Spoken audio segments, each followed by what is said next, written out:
One of the worst things we can do in the Second Amendment community is to become complacent just because the election went the way that it did.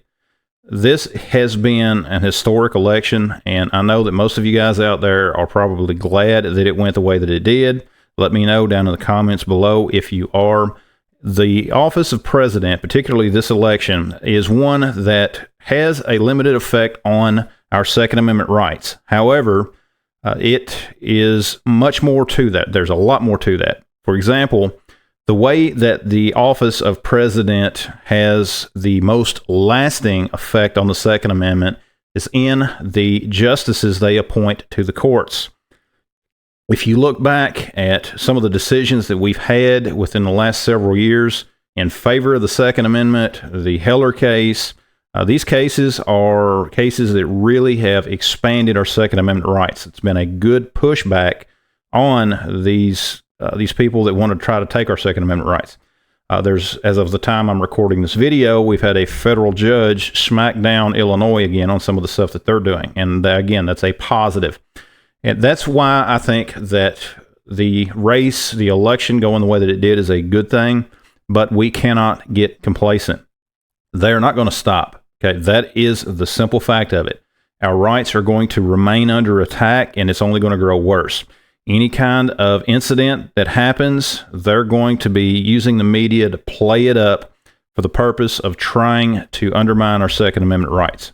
Okay, they're going to completely ignore the facts of the case, as they always do, and then they're simply going to ramp it up to basically try to push for more gun control.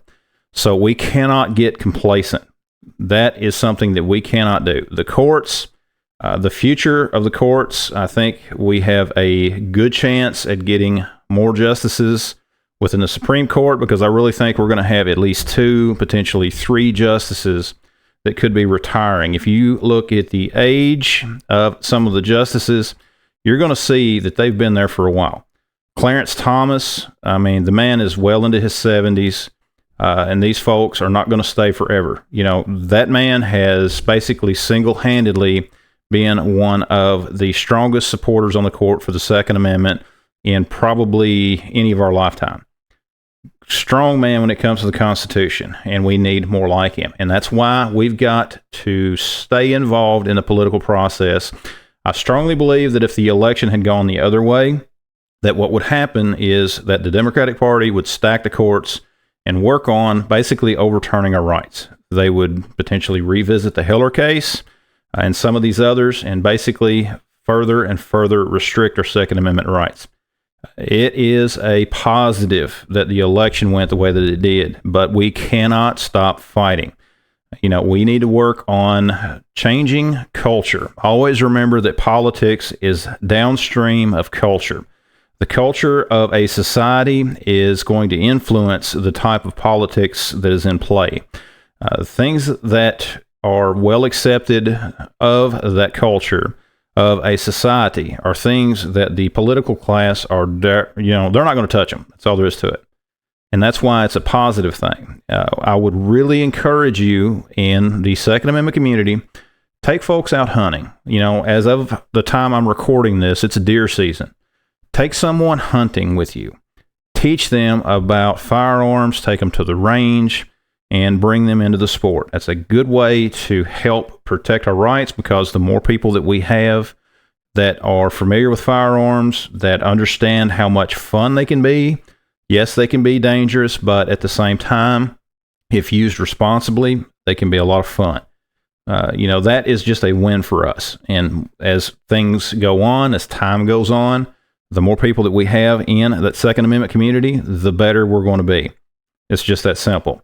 The courts, and it's not just the Supreme Court, the federal courts at all levels are going to be impacted greatly. We see the impact from a lot of the folks that were put on the courts under Biden, and I know that we're going to have a positive impact on a lot of the folks that will be put under Trump again during his second term. You know, we cannot deny that. Okay, that is a big win for us, but at the same time, we cannot get complacent. But guys, this is just a few of my thoughts. I'd like to hear yours down in the comments below. I think that there is a lot of opportunity. I think that if we keep pressuring Congress, we can gain more of our Second Amendment rights back as far as the NFA. I really think it needs to go. I would really, really love to see the NFA go, as well as some of these other just insane laws that are out there. But guys, thanks for watching. Check out the rest of the videos on my channel. I got some more stuff coming before long. Go over to my website. I finally have my shop listed on Google, and you guys will probably see some of the stuff that I have, some of the shirts and things floating around this video. So go check them out. But guys, thanks for watching. Check out my website at boomsticktacticalgear.com. Check out the rest of the videos on my channel. Leave me a comment down below. How do you think this election is going to affect things? Talk to you later, guys. Thanks for watching. We'll see you next time.